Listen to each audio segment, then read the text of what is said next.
ఫిలిప్పీయులకు రాసిన పత్రిక 4వ అధ్యాయము 19వ వచనాన్ని చదువుకుందాం. కాగా దేవుడు తన ఐశ్వర్యము చొప్పున క్రీస్తు యేసునందు మహిమలో మీ ప్రతి అవసరమును తీర్చును. ప్రైజ్ ద లార్డ్ అండి. ఎంత చక్కటి శ్రేష్టమైన మాట మన ప్రభు మనతో మాట్లాడుతున్నారు.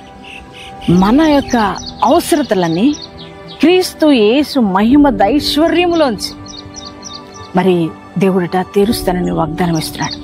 మరి ఒకవైపు బిడ్డలను చదివించుకోవాలి, మరి ఎలా నా పరిస్థితి, నా బిడ్డలను ఎలా పోషించుకోవాలి అని ఆలోచిస్తున్నారు కదూ. మరి నీతో ప్రభు మాట్లాడుతున్నారు. ఆయన అంటున్నారు, నీ యొక్క ప్రతి అవసరత ఆయన అంటున్న క్రీస్తు యేసు యొక్క మహిమ దైశ్వర్యంలో దేవుడు తీర్చేస్తానన్నాడు. ఈ మాటను బట్టి ధైర్యం తెచ్చుకుంటావా? Thank you Jesus, thank you daddy అని ఎస్ఐకి థ్యాంక్స్ చెప్తారా? మరి ఎంతమంది వాగ్దానం రిసీవ్ చేసుకున్నారు? ఈ వాగ్దానం మీ అందరి జీవితంలో దేవుడు నెరవేర్చును గాక.